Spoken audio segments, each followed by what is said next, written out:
तो बोले माँ। हमने कहा बोलो बाप। तो बोले बाप। हमने कहा अंतर स्पष्ट है, जिस शब्द को बोलने से बच्चे का मुंह खुल जाए वो तो है माँ, और जिसके बोलते ही बच्चे का मुंह बंद हो जाए वो है बाप। बोलो, माँ बोलते ही मुंह खुल जाता और बाप कहते ही बाप याद आ जाता। बोलो राधे राधे। तो ब्रह्मा जी ने सोचा हमारा तो बेटा है, हम काहे को खड़े हो। ब्रह्मा जी भी खड़े नहीं हुए। भोले बाबा ने सोचा हम ही बीच में खड़े होंगे तो ठीक नहीं लगेगा, सो भोले बाबा भी खड़े नहीं। अभिमानी व्यक्ति के सम्मान में चाहे हजारों लोग खड़े हो, पर वो कभी नहीं देखता। वो देखता ये है कि खड़ा कौन नहीं। हजारों लोग हाथ जोड़े खड़े हैं, उन पर दृष्टि दक्ष की नहीं गई। श्री हरि नारायण पर दृष्टि पड़ी, चलो मेरे दादाजी हैं खड़े नहीं हुए तो कोई बात। विधाता ब्रह्मा पर दृष्टि गई, मेरे पिताजी हैं खड़े नहीं हुए तो कोई बात। पर शंकर को तो खड़ा होना चाहिए है? ये तो हमारे बेटे समान है। अरे दमाद भी तो बेटे ही होता। खड़े होकर के बोलना प्रारंभ कर दिया दक्ष प्रजापति ने। शूरताम ब्रह्मर्षियों में सहदेवा सहाज्ञा साधुनाम प्रवतम दत्तम नाज्ञानम नानुतमत्सरा। सुनो सुनो भाई सभासदों, ध्यान से सुनो। आज मैं जो कहूंगा वो सच कहूंगा, सच के सिवाय कुछ नहीं कहूंगा। और एक बात बताएं आप, बार बार जो सत्य सत्य की दुहाई देना, समझ लेना चाहिए नंबर 1 का झूठा। कई लोग अरे महाराज सच्ची कह रहे हैं आपसे। हाँ महाराज आपकी सारी व्यवस्था कर, सच्ची कह रहे हैं आप। समझ लो नंबर 1 के झूठ।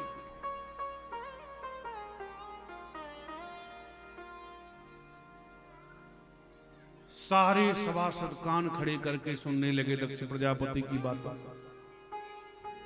हमारे मुख्य अतिथि महोदय को क्या हो गया। अरे इनको तो सबसे बाद में बोलना चाहिए, आते ही बोलने लगे। कोई विशिष्ट बात है।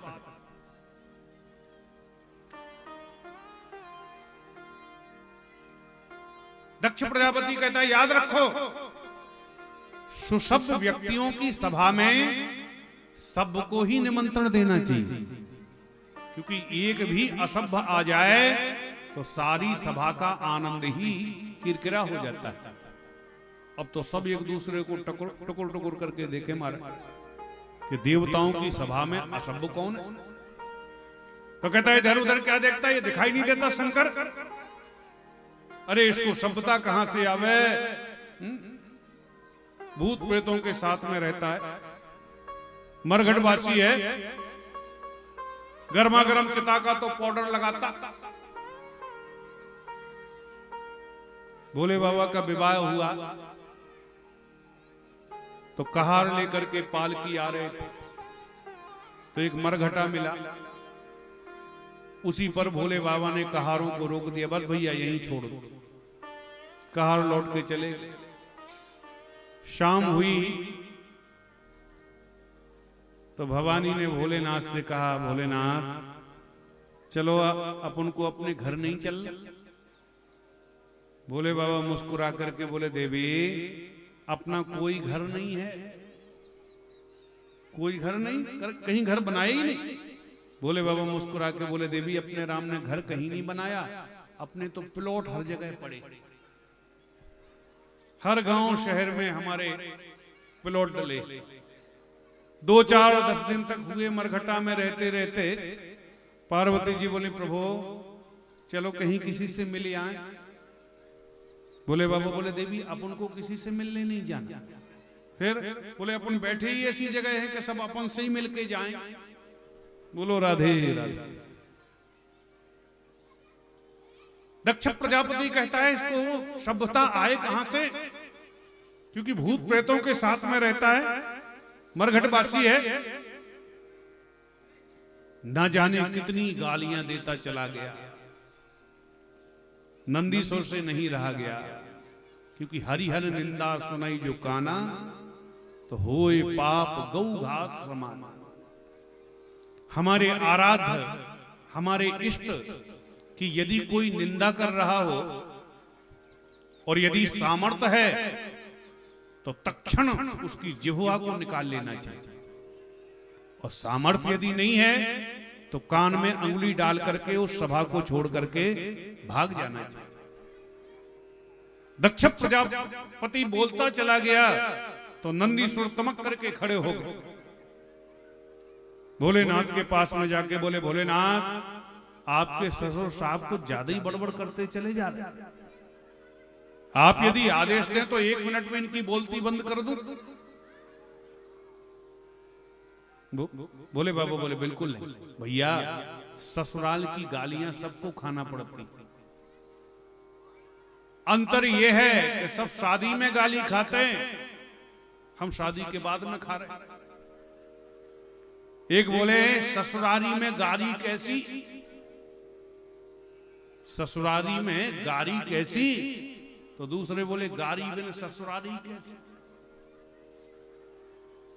अरे हम तो ठीक हैं, हमारे आराध्य राम जी को गालियां खाना पड़ी जब दूल्हा बन के गए।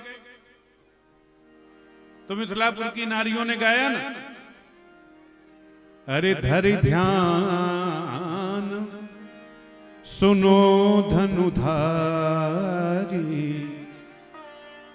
गारी मिथिला की। श्री रघुपति अवध बिहारी, श्री रघुकुल अवध बिहारी, गारी मिथिला की। तोरे धनुष गुमान ना लावो, तोरे धनुष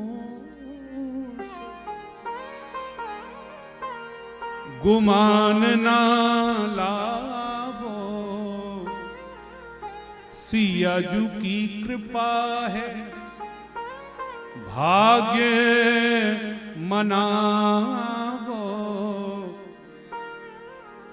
मिली जनकपुरी ससुरारी, गारी मिथिला की। धरि ध्यान सुनो धनुधारी, गारी मिथिला की। धरि ध्यान। बोले बाबा, बोले ससुराल में गालियां सबको खाना पड़ती, भोलेनाथ का आदेश नहीं मिला तो बेचारे नंदीसुर बैठ गए। अब तो दक्ष प्रजापति ने भोले बाबा को शाप ही दे दिया, जाओ मैं शाप देता हूं कि आज से शंकर को किसी भी यज्ञ अनुष्ठान में कोई सम्मिलित न। जो शाप दिया दक्ष ने कि तमक करके अब नंदीश्वर खड़े हो गए और बोले, दुष्ट दक्ष प्रजापति, मेरे भोलेनाथ की सहनशीलता को तू कायरता समझता है क्या? भोलेनाथ कुछ नहीं बोलेंगे तो तेरे मन में जो आएगा सो बड़बड़ाया जाएगा। जब मैं भी शाप देता हूं कि तू 1 घंटे से बड़बड़ कर रहा है, तुझे बकरे का मुंह लग जाए। तो दक्ष का पक्ष लेकर के भी कुछ आचार्य लोग खड़े हो गए। ए नंदीश्वर, तुमने महाराज को शाप दिया, जाओ हम भी शाप देते हैं कि भोले बाबा के गण सब पाखंडी हो जाए। तो भोले बाबा के गण भी खड़े हो गए और भृगु जी को ही शाप दे दिया, ए बुढ़े बाबा, तुमने मुझे शाप दिया, जाओ हम भी शाप देते हैं कि तुम्हारे जैसे ब्राह्मण सब चाटुकार हो जाए, सर्वभक्षादुजातयः, एक दूसरे पर सापा साफी चल रहे। एक सज्जन बोले, भैया ये सम्मान समारोह हो रहा है या श्राप समारोह हो? भोले बाबा ने विचार किया, दो पक्षों में जब ज्यादा तनातनी हो जाए तो एक पक्ष को शांत हो जाना चाहिए। पतली गली से भोलेनाथ कैलाश पर्वत पर आकर के विराजमान हो गए। कालांतर में दक्ष प्रजापति ने सैकड़ों यज्ञ किए, पर किसी में भी भोले बाबा को नहीं बुलाया। आज कनखल में बृहस्पति समम नाम का यज्ञ किया। बोलो राधे राधे। सारे भूमंडल के देवी देवताओं को निमंत्रण दिया, पर भोले बाबा को कोई चिट्ठी पत्री नहीं भेजी। सती जी 16 बहनें हैं, सब सज धज करके अपने पिताजी के यज्ञ में जा रही, पर सबके विमान कैलाश पर्वत से होकर के जा रहे। विमानों की गड़गड़ाहट सती जी के कान में पड़ी तो बाहर निकल करके पूछ लिया, देवी कहां जा रही हो? एक बहन ने कहा, अरे बहना सती, चलो, अपने पिताजी ने बहुत बड़े यज्ञ का आयोजन किया, तुम नहीं चलोगे? सती जी बोली, आप चलो, मैं आ रही।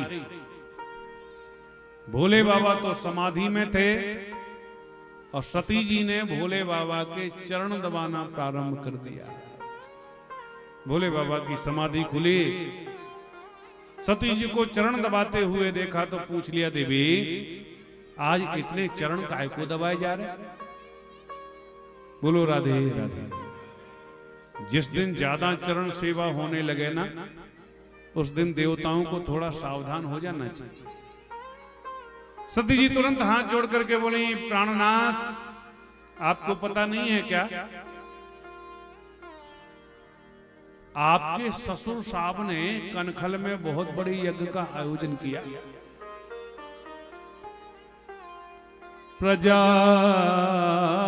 प्रजापतेस्ते स्वसुरस सांप्रदम निर्यापितो यज्ञ महोत्सवा किला। सती जी आज ये नहीं कह रही कि हमारे पिताजी ने यज्ञ किया, आपके ससुर साहब, आप भी चलो ना। बोले बाबा बोले, हमें तो कोई चिट्ठी पत्री आई नहीं, तो हम काहे को चले? सती जी बोले, महाराज ऐसा थोड़ी हो सकता है कि आपको पिताजी ने निमंत्रण ना दिया हो। दिया तो होगा, पर आप रहते ही ऐसी जगह हो कि किसी भूत प्रेत के हाथ में मिला हो, उसने फाड़ के फेंक दिया। तब भोले बाबा ने उस दिन की घटना अपनी सती जी को सुनाई। देवी, तुम्हारे पिताजी के सम्मान में मैं खड़ा नहीं हो सका। हजारों गालियां भरी सभा में आपके पिताजी ने मुझको सुनाई, और लगता है उस दिन का क्रोध उनका आज भी नहीं निकला, और इसीलिए उन्होंने मुझे निमंत्रण नहीं दिया। देवी, कदाचित कोई बाण मार दे तो बाणों के द्वारा जो घाव होते हैं वो औषधियों से समाप्त हो जाते हैं, पर वाणी के बाणों के द्वारा जो हृदय में घाव होते हैं ना, वो दिवानिशं तप्यति मर्मताड़िता, वो दिन रात मरने से भी ज्यादा पीड़ा पहुंचाते हैं। इसलिए हम नहीं जाएंगे। और माताओं को मायके जाने से मना कर दिया जाए महाराज, फिर तो इनकी सूरत देखते ही बनती। बोलो राधे राधे। हर देवी एक आध बार ये तो कही देती, हमारे पिताजी को तुम ही मिले। बोलो राधे राधे। अब तो सती जी लाल लाल आंखें करके ऐसे देखती हैं भोले बाबा को, मानो जला करके आज भस्म ही कर देंगे। भोले बाबा तो नेत्र बंद करके बैठ गए। सती जी कहती, महाराज तो मैं जा रही हूं। भोले बाबा कुछ बोलते ही नहीं। पिताजी का प्रेम उमड़ता है तो सती जी चल देती, और जैसे ही सती जाती हैं सोई भोले बाबा नेत्र खोल करके देखने लगते, क्या सचमुच चलेंगी? 2-4 कदम आगे बढ़ती हैं, मन में विचार करती, 2-4-10 दिन तक पिताजी के यहां रह लेंगे, जीवन भर तो इन्हीं के साथ रहना। सो लौट करके वापस आने लगती हैं, और जैसे ही सती जी वापस आती हैं कि भोले बाबा फिर नेत्र बंद करके बैठ जाते हैं।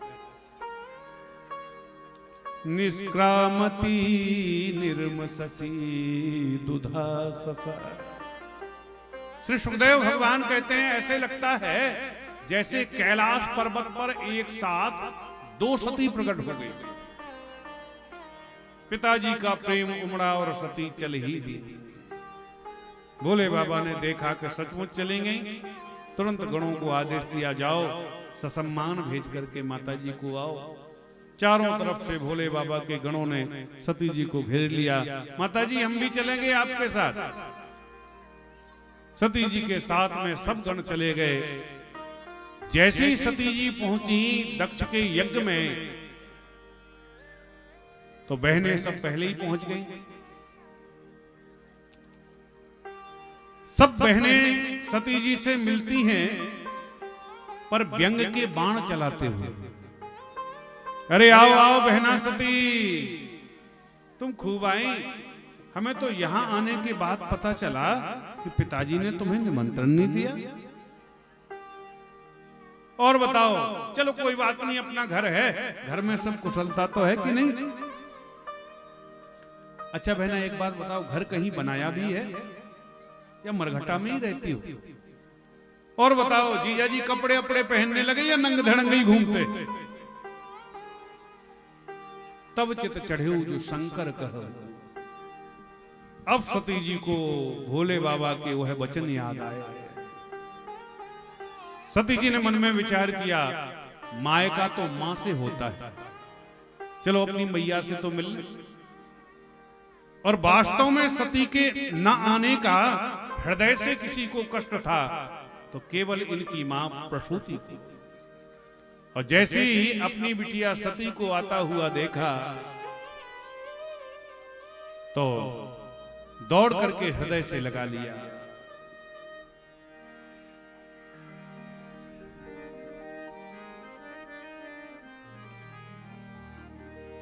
सादर भले मिली एक माता, सादर भले मिली एक माता, सादर भले मिली एक माता, सादर भले मिली एक माता। भगनी मिली बहुत मुस्काता, भगनी मिली बहुत मुस्काता, सादर भले मिली एक माता, सादर भले मिली एक माता, सादर भले सादर भले सादर भले सादर भले मिली एक माता। दौड़ करके सती जी को हृदय से लगा लिया मां ने। सती जी ने मन में विचार किया, यज्ञ का दर्शन कर आऊं। तो सती जाए देखियो जब जागा, कतहु न दीख शंभु कर भागा। जो सती जी ने जाके देखा कि सारे देवी देवताओं के भाग रखे हुए हैं, पर भोले बाबा का कहीं कोई भाग नहीं है। तब तो सती जी अपने पिताजी पर ही क्रोधित हो गई। अरे दुष्ट दक्ष, शिव दो अक्षर का नाम जिनके मुख से निकल जाता है उनके जीवन के सारे अमंगल नष्ट हो जाते हैं। ऐसे आशुतोष भगवान से तुमने द्रोह किया। आसम तुष्यति शीघ्रम, जब तक मेरा शरीर रहेगा तब तक लोग मुझे दक्ष पुत्री कह के दक्ष पुत्री कह करके बुलाएंगे, और शिवद्रोही से मैं अपना कोई नाता नहीं रखना चाहती हूं। भोलेनाथ के ध्यान में बैठ करके सती जी ने शरीर ही त्याग दिया। सारे गण दौड़ पड़े यज्ञ को विध्वंस करने के लिए। मैया का निधन देख करके तो भृगु महाराज ने रक्षोहण मंत्र के द्वारा सबकी रक्षा करी। नारद जी के द्वारा भोले बाबा को जब समाचार मिला कि हमारी भार्या सती का निधन हो गया, तो क्रुद्ध हुए भोलेनाथ अपनी जटाओं को पकड़ के ही धरती पर पटक दिया और भोलेनाथ की जटाओं से ही एक गण प्रकट हो गया जिसका नाम वीरभद्र पड़ा। हाथ जोड़ करके कहता तम किम करोमिति, आदेश करें भोलेनाथ, मैं क्या करूं आपके लिए। भोले बाबा बोले दक्षम स यज्ञम जहि मत बटानाम तुम गृणी रुद्र भटांश को में, जाओ दक्ष को यज्ञ सहित तहस नहस कर दो। चारों तरफ से भूत प्रेत की मंडली को लेकर के वीरभद्र पहुंच गए, सारे यज्ञ को विध्वंस कर दिया और अंत में दक्ष प्रजापति की मुंडी मड़ोड़ करके यज्ञशाला में स्वाहा कर। जितने देवता यज्ञ में गए थे वो सब रोते रोते ब्रह्मा जी के पास में गए। तब ब्रह्मा बाबा सबको लेकर के भूत भावन भगवान शंकर के पास में पहुंचे और भोलेनाथ समस्त देवताओं की प्रार्थना से प्रसन्न हो गए और सभी ने कहा महाराज अब चल करके आप दक्ष के यज्ञ को संपन्न कर दीजिएगा। भोले बाबा तो बड़े अवरदानी देवता हैं। सब देवताओं ने स्तुति करी तो भोले बाबा प्रसन्न हो गए। दोबारा आप भी कर लीजिएगा। कर्पूर गौरम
पर मुझे तो कोई भाग नहीं मिला। तब समस्त देवताओं ने डिम डिम घोष किया, भोलेनाथ आज से हम संकल्प करते हैं कि यज्ञ में जो भी अवशिष्ट भाग बचेगा उसमें केवल और केवल भूत भावन भगवान शंभु आपका ही अधिकार होगा। भोलेनाथ आए, नंदीश्वर ने दौड़ करके एक बकरे का सिर लाए और दक्ष के धड़ से जोड़ करके पुनः जीवित कर दिया। दक्ष ने बड़ी सुंदर स्तुति करी भोलेनाथ की। भूयानुग्रह अहो भवता कृतो में, हे भोलेनाथ मैं बहुत उद्दंडी हो गया था, मेरी उद्दंडता पर अंकुश लगाने के लिए आपने मुझे दंड दिया। कालांतर में सती मैया ने शैलपुत्री बनकर के कठोर तपस्या करके पुनः भोले बाबा को वर्ण किया। बोल शंकर भगवान की जय। इस प्रकार से मनु महाराज की बेटियों का वंश आपने श्रवण किया। अब केवल 2 मिनट में श्री ध्रुव जी महाराज की कथा को श्रवण कर लीजिएगा। 2 बेटे हैं मनु महाराज के, एक का नाम प्रियव्रत है और एक का नाम उत्तानपाद है। प्रियव्रत तो बाबा बने और उत्तानपाद महाराज ने 2 विवाह किए। उत्तानपाद कोई और नहीं, हम सब संसारी जीव उत्तानपाद, और सबके 2-2 रानियां हैं। आप कहें महाराज हम एक के मारे ही परेशान हैं, आप 2-2 बता रहे। उत्तानपाद का अर्थ होता है उत ऊर्ध्व पाद स उत्तानपाद, जिसके ऊपर पैर हो नीचे सर हो वो उत्तानपाद। आप कहें महाराज हमारे तो नीचे पैर है ऊपर सर। मां के गर्भ में जब हम लोग होते हैं तो हम सबकी यही गति होती है, ऊपर पैर होते और नीचे सर होता है। उत्तानपाद महाराज ने 2 विवाह किए। सुनीति और सुरुचि इनकी पत्नियों के नाम। सुनीति और सुरुचि में से सु हटा दिया जाए तो शब्द बनता है नीति और रुचि। बोलो राधे राधे। माताओं से निवेदन है बस 2 मिनट और बैठो, बगैर प्रसाद के नहीं जाना चाहिए। बोलो राधे राधे। सब प्रसाद लेकर के ही जाना। बोल वृंदावन बिहारी लाल की।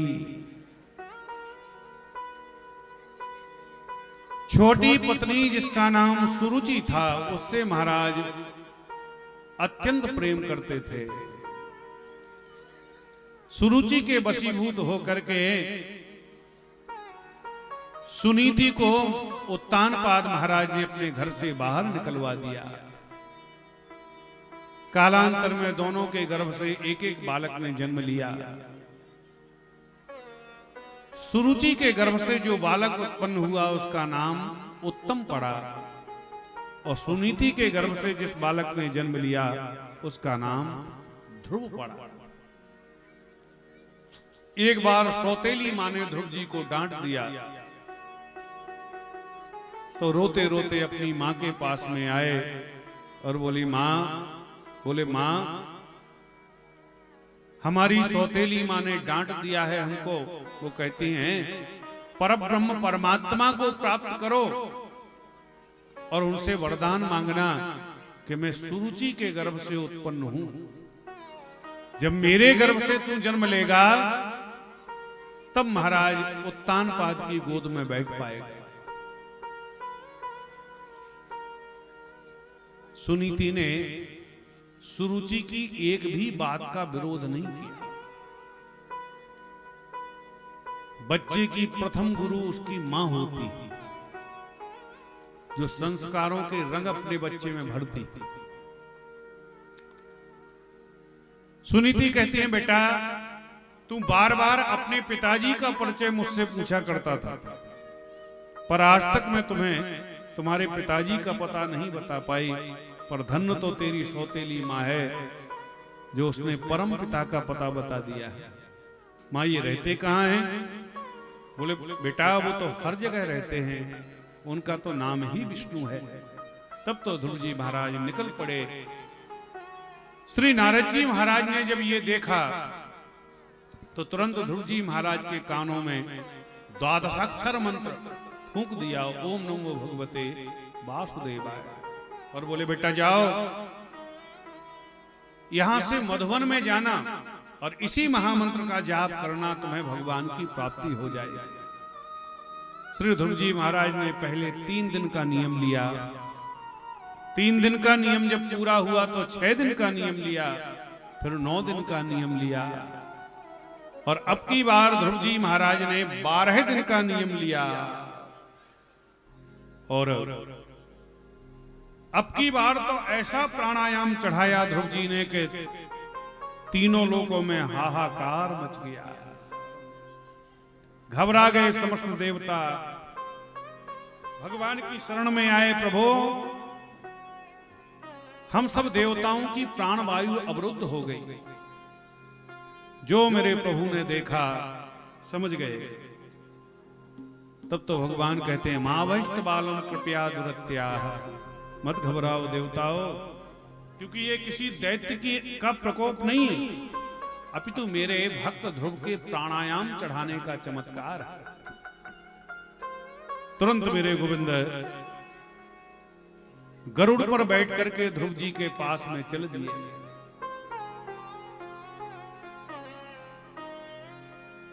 श्री सुखदेव भगवान कहते हैं, आज मेरे गोविंद ध्रुव जी को दर्शन देने नहीं जा रहे हैं। फिर मधुरवनम भृत ददक्षयागत, अपने भक्त ध्रुव के दर्शन करने के लिए मेरे गोविंद जा रहे हैं। ध्रुव जी तो समाधि लगा करके बैठे हैं और भगवान सामने खड़े हैं। बहुत देर हो गई, ध्रुव जी नेत्र ही नहीं खोल।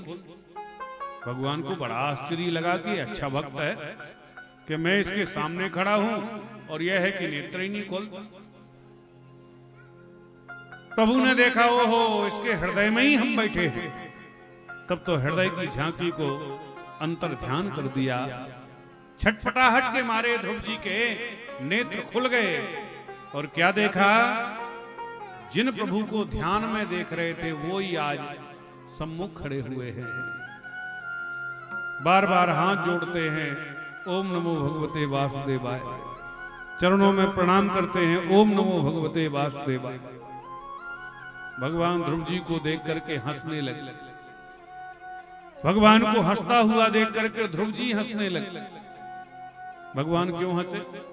भगवान मानो कहना चाहते हैं कि अच्छा भक्त है कि धन्यवाद के दो शब्द भी नहीं कह रहा, कुछ बोलते ही नहीं। तो ध्रुव जी क्यों हंसे? ध्रुव जी मानो कहना चाहते हैं कि कुछ बोलना आता ही नहीं तो बोलें क्या। तब तो मेरे प्रभु समझ गए। तुरंत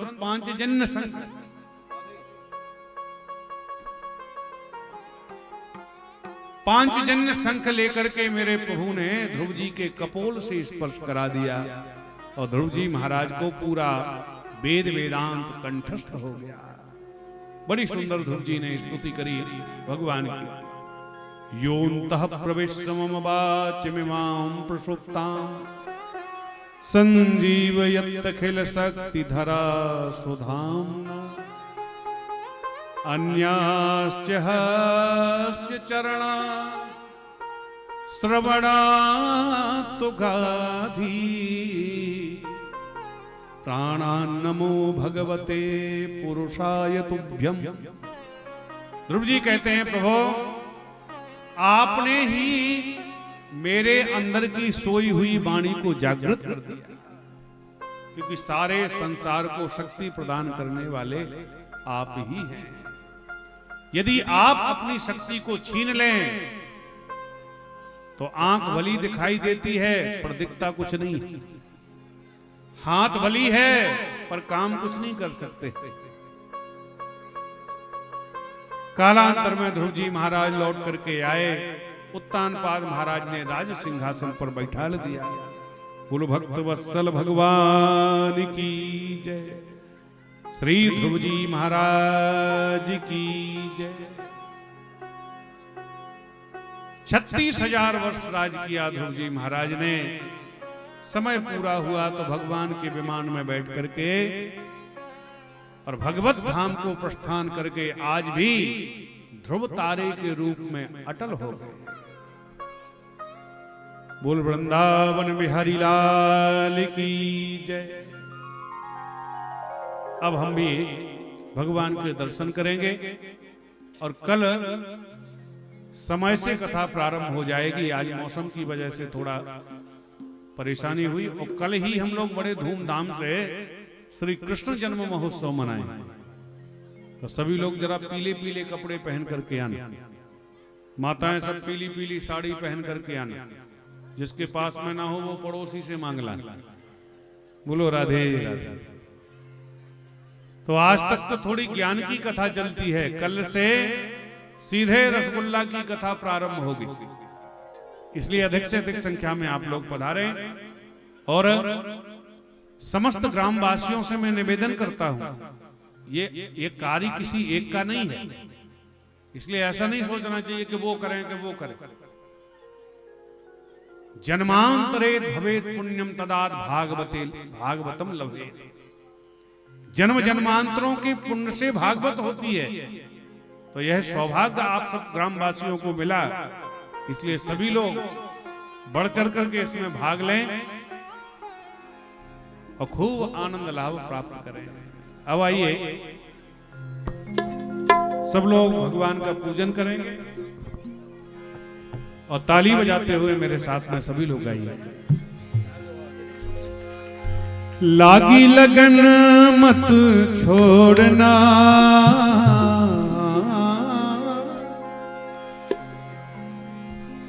लागी लगन मत छोड़ना, प्रभु जी मेरी लागी लगन मत छोड़ना। प्रभु जी मोरी लागी लगन मत तोड़ना, लागी लगन मत तोड़ना, लागी लगन मत तोड़ना। प्रभु जी मोरी लागी लगन मत तोड़ना। प्रभु जी मोरी लागी लगन मत तोड़ना। हरि जी मोरी लागी लगन मत तोड़ना। हरि जी मोरी लागी लगन मत तोड़ना। राधे राधे।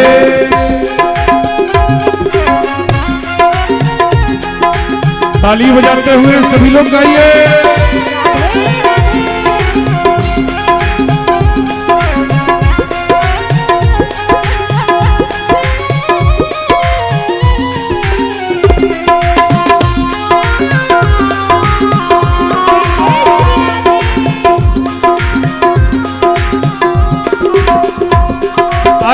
खेती उगाई मैंने तेरे ही भरोसे, खेती उगाई मैंने तेरे ही भरोसे।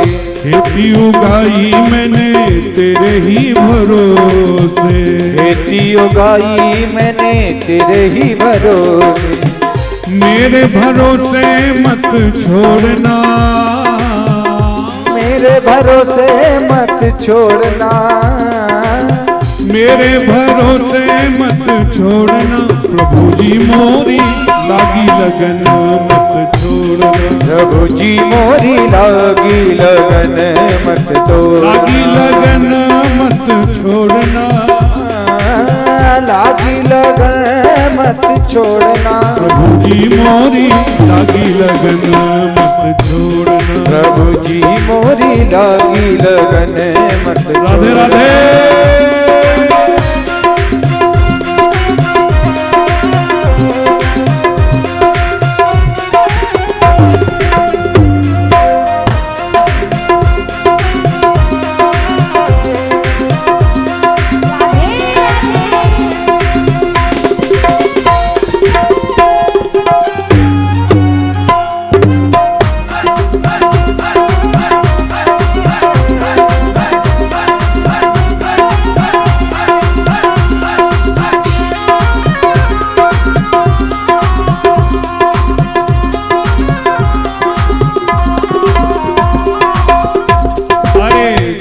मेरा सेठ है तू ही साहूकार है। तू ही मेरा सेठ है तू ही साहूकार है। तू ही मेरा सेठ है तू ही साहूकार। तू ही मेरा सेठ है तू ही साहूकार है। ब्याज पे ब्याज मत जोड़ना। ब्याज पे ब्याज मत जोड़ना। ब्याज पे ब्याज मत जोड़ना। ब्याज पे ब्याज मत जोड़ना। प्रभु जी मोरी लागी लगन मत तोड़ना। प्रभु जी मोरी लागी लगन मत तोड़ना। लागी लगन मत तोड़ना, लागी लगन मत तोड़ना। जी मोरी लागी लगन मत तोड़ना। प्रभु जी मोरी लागी लगन मत तोड़ना। राधे राधे।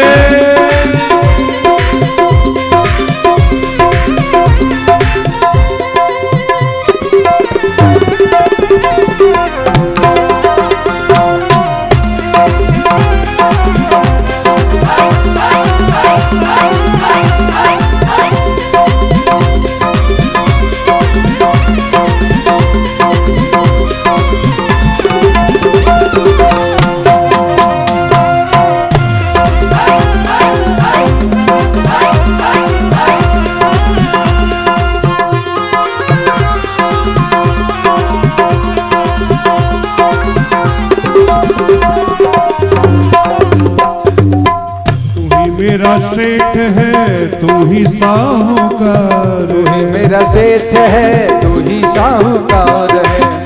गहरी नदिया नावो पुरानी, गहरी नदिया नाव पुरानी। गहरी नदिया नावो पुरानी। गहरी नदिया नाव पुरानी। बीच भंवर मत छोड़ना, बीच भंवर मत छोड़ना। बीच भंवर मत छोड़ना। बीच भंवर मत छोड़ना। जी मोरी लागी लगन मत छोड़ना। प्रभु जी मोरी लागी लगन मत तोड़ना। लागी लगन मत छोड़ना। लागी लगन मत तोड़ना। प्रभु जी मोरी लागी लगन मत छोड़ना। प्रभु जी मोरी लागी लगन मत तोड़ना। हरि जी मोरी लागी लगन मत छोड़ना। हरि जी मोरी लागी लगन मत तोड़ना। जय राधे राधे गोविंद गोविंद राधे। जय राधे राधे गोविंद गोविंद राधे। जय राधे राधे गोविंद गोविंद राधे। जय राधे राधे गोविंद गोविंद राधे। गोविंद राधे राधे गोपाल राधे। गोविंद राधे राधे गोपाल राधे। गोविंद राधे राधे गोपाल राधे। गोविंद राधे राधे गोपाल राधे। जय राधे राधे गोविंद गोविंद राधे। राधे राधे गोविंद गोविंद राधे। जय राधे राधे गोविंद गोविंद राधे। जय राधे राधे गोविंद गोविंद राधे। जय राधे राधे गोविंद गोविंद राधे। जय राधे राधे गोविंद गोविंद राधे। जय राधे राधे गोविंद गोविंद राधे। जय राधे राधे गोविंद गोविंद राधे। जय राधे राधे गोविंद गोविंद राधे। जय राधे राधे गोविंद गोविंद राधे। जय राधे राधे गोविंद गोविंद राधे। जय राधे राधे गोविंद गोविंद राधे। गोविंद राधे गोपाल राधे। गोविंद राधे गोपाल राधे। गोविंद राधे गोपाल राधे। गोपाल राधे गोविंद राधे। गोविंद राधे गोपाल राधे। गोपाल राधे गोविंद राधे। गोविंद राधे गोपाल राधे। गोविंद राधे गोपाल राधे। गोविंद राधे गोपाल राधे। गोविंद राधे गोपाल राधे। गोपाल राधे। गोविंद राधे। बोल वृंदावन बिहारी लाल की जय हो। श्रीमद् भागवत महापुराण की जय हो। श्री व्यास जी महाराज की जय हो। श्री सद्गुरुदेव भगवान की जय हो। श्री हनुमान जी महाराज की जय हो। जगत जननी अम्बे मैया की जय सब संतन की जय हो। सब भक्तन की जय हो। नगर बस्ती की जय हो। जय जय श्री राम हे श्याम।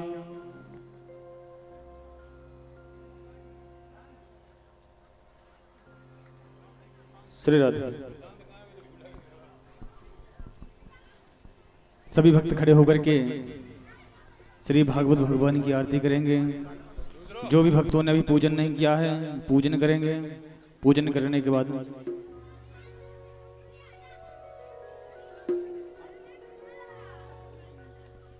बड़े ही सौभाग्य की बात है, बड़े हर्ष का विषय है। गुप्त नवरात्रि के पूर्ण अवसर पर श्रीमद् भागवत महापुराण का सुंदर आयोजन चल रहा है। आप समस्त भक्त बड़े श्रद्धा भाव भक्ति के साथ में सम्मिलित होकर के श्रीमद् भागवत महापुराण की मंगलमय कथा को श्रवण करें। कल बड़ी ही मंगलमय कथा पूज्य महाराज जी के द्वारा श्रवण कराई जाएगी। सुंदर झांकी आप सभी लोगों को दिखाई जाएगी। आप समस्त भक्त अपने घर से दूध, दही, बिस्कुट, टॉफी, खिलौने इत्यादि लेकर के आए। भगवान का जन्मोत्सव बड़े श्रद्धा भक्ति के साथ मनाया जाएगा। मन से सभी लोगों को वितरण किया जाएगा। आप सभी लोग पहले आरती करें। ओम ज्वाला मालिन्यै नमः। ज्वालाग्रालमत्रगोमसे सरस्वोदनं त्रिशूलं पात्नो भीतर भद्रकालर्नमस्ते ज्वाला मालिन्यै नमः। हरि ओम मा ओम चंद्रमा मनुषो जातक्षसोः सूर्यो अजायत श्रोत्रान्द्वादश्य प्राणस्य मुखादग्निरजायत। श्री बांके बिहारी तेरी आरती गाऊं, बांके बिहारी तेरी आरती गाऊं, श्री कुंज बिहारी तेरी आरती गाऊं। मोरे मुकुट तेरे शीश पे सोहे, प्यार